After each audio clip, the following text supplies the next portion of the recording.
30 और 1 तारीख की रात को फरीदाबाद में डबुआ पुलिस स्टेशन के एरिया के अंदर मस्जिद के पास एक युवक की बंदूक से गोली मार करके हत्या कर दी गई थी।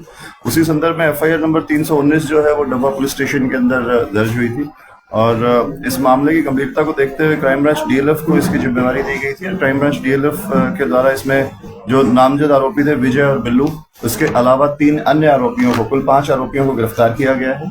जिन आरोपियों को गिरफ्तार किया है उनके मैं आपको नाम बता देता हूँ। एक विजय है आरोपी, दूसरे का नाम वीरेंद्र बिल्लू है, तीसरा प्रदीप रावत है, चौथा संदीप है और तथा 5वें का नाम रमेश है। इन 5 आरोपियों को कल फरीदाबाद बड़खल से गिरफ्तार कर लिया गया है और अभी इन्हें माननीय न्यायालय में पेश करके और इनका जो पुलिस रिमांड है वो सीक किया जाएगा।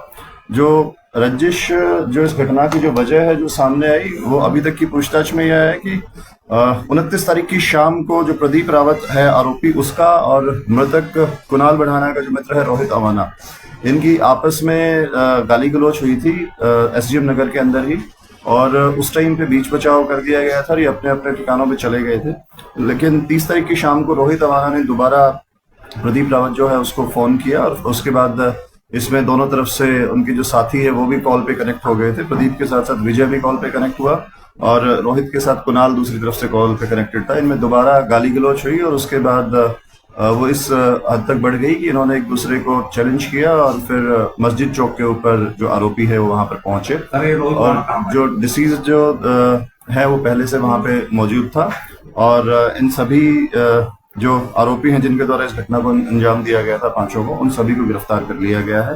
जो 5 आरोपी हैं ये एसडीएम नगर के ही रहने वाले हैं और इनमें से 2 आरोपी प्रदीप और संदीप जो है पीछे से उत्तराखंड पौड़ी गढ़वाल के रहने वाले हैं और ये वारदात के बाद भी एक बार उधर ही चले गए थे और उसके बाद दोबारा भी फरीदाबाद के आसपास थे तो गिरफ्तार कर लिया गया। क्या मर्डर का कारण गाली गुप्तार ही रहा? जी, मैंने बताया कि पहले दिन 29 तारीख की रात को इनका आपस के अंदर रोहित का और प्रदीप का शराब पीने के बाद आपस में गाली गलौज वहां पर हुई थी और उसके बाद अगले दिन शाम को दोबारा आपस में एक दूसरे से फोन के ऊपर जो है इनकी दोबारा बहस हुई और फिर मस्जिद चौक पर वहां पे मिले, जहां झगड़ा इस यहाँ तक पहुंच गया कि उसमें जो आरोपी विजय है उसके द्वारा फायर किया गया जो कुणाल को लगा और उसमें उसकी मृत्यु। रोहित क्या करना है? जो रोहित है ये यही फरीदाबाद में का ही रहने वाला है और अभी कोई जो है बेरोजगार है, सभी काम नहीं। बात करें सर, सीसीटीवी वीडियो वायरल हो रही है, उसमें सेंट्रो कार आती है जी, वो सेंट्रो कार किसके नाम पे थी? गाड़ी का नंबर क्या? जो व्हीकल है, अभी आरोपियों को जैसा मैंने बताया है कल देर रात गिरफ्तार किया गया है। अभी इनसे ड्यूरिंग रिमांड, जो पुलिस रिमांड को कोर्ट में पेश करके लिया जाएगा। तो जो व्हीकल है वो रिकवर करना अभी बाकी है और इसके अंदर जो वेपन है वो भी रिकवर किया जाएगा और एक जो लाठी डंडे साथ में दिखाई दे रहे हैं उनको रिमांड के दौरान रिकवर किया जाएगा। नहीं, इनमें से विजय के खिलाफ एक मुकदमा, पहला क्रिमिनल रिकॉर्ड जो है, एक मुकदमा जो दिल्ली का रजिस्टर्ड जो है अभी तक सामने आया है और अन्य जो आरोपी हैं उनके जो क्रिमिनल रिकॉर्ड है उसकी जांच चल रही है। पुलिस रिमांड के दौरान इनसे सख्ती से इस बारे में पूछा जी। सिंह अभी तक की पूछताछ के अंदर जो तथ्य, जो एविडेंसेस सामने आए हैं, सिंगल राउंड फायर हुआ था जिसकी वजह से मृत्यु हुई है। उम्र क्या है सर लगभग? जो सभी जो आरोपी हैं इनमें ये लगभग 40 से 30 साल के वर्ष के बीच की जो इनकी उम्र है।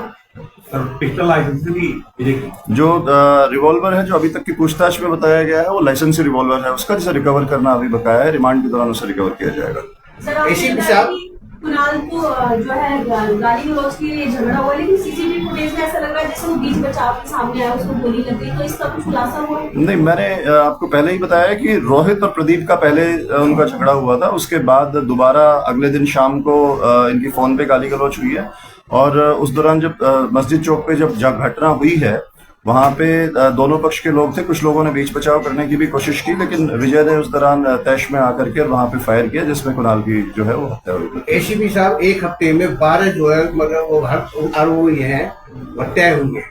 क्या मानते हैं कि पुलिस की पैटर्न कम रही या पुलिस की तरफ से कोई ऐसा? जो आप बता रहे हैं कि पिछले कुछ दिनों के अंदर कुछ जो मर्डर के केसेस जो फरीदाबाद में रजिस्टर हुए हैं उनके ऊपर पुलिस जो है लगातार तत्परता से काम कर रही है। ऐसा कोई भी मर्डर का केस सामने नहीं आया है जो किसी पुरानी रंजिश के कारण या गैंग्स के बीच में हुआ हो। ये जितने भी मामले हैं वो सारे जो पक्षों के जो आंतरिक मामले हैं उसके कारण जो मैटर्स हुए हैं। और जो संख्या है उसके बारे में आप जो 12 बता रहे हैं वो मैं उसको 12 मैं नहीं कहूँगा, उसमें वो संख्या अलग है।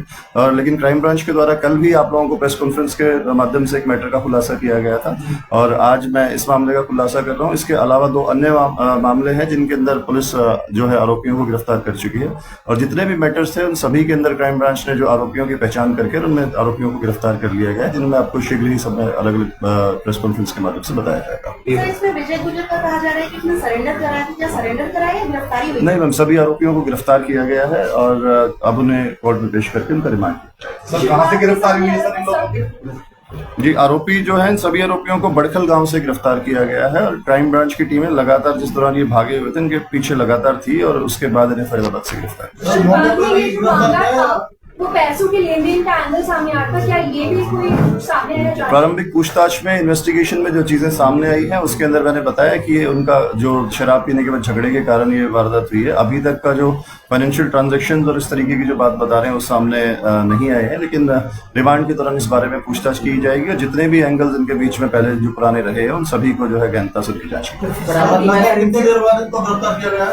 मैंने आपको बताया कि आरोपी अभी गिरफ्तार किए हैं और इनको गिरफ्तार करने का पुलिस रिमांड के दौरान रिकवरी जो है वो की जाएगी। सर, विजय और बिल्लू का पहले से नाम आ रहा था लेकिन ये टोटल 5 गिरफ्तार, तो लग रहा है कि और बुद्धि सुलझकर और भी आरोपी इसमें शामिल है, ऐसा कुछ? वीडियो में जो हम देख पाए उसमें भी इतने ही आदमी जो है नजर आ रहे हैं और अगर अन्य कोई आदमी ऐसा होगा जो घटनास्थल पे नहीं था, जो बैक एंड पे अगर कहीं पे भी शामिल रहा होगा तो उसके जो है वो चीज क्लैरिफाई की जाएगी। अगर किसी की संलिप्तता सामने आएगी तो उसके खिलाफ भी कार्रवाई की जाएगी। सर, ये क्लियर है कि वो पुरानी रंजिश बिल्कुल नहीं थी, केवल ईकर और गाली गलौज का ही मामला था? अभी तक जो पूछताछ के अंदर आया है वो जो रिसेंट जो इनके बीच में जो झगड़ा हुआ वो पहले दिन जो शाम को 29 तारीख की शाम को शराब पीने के बाद गाली गलौज के बाद ही जो है ये बातें यहाँ तक पहुंची। Thank you.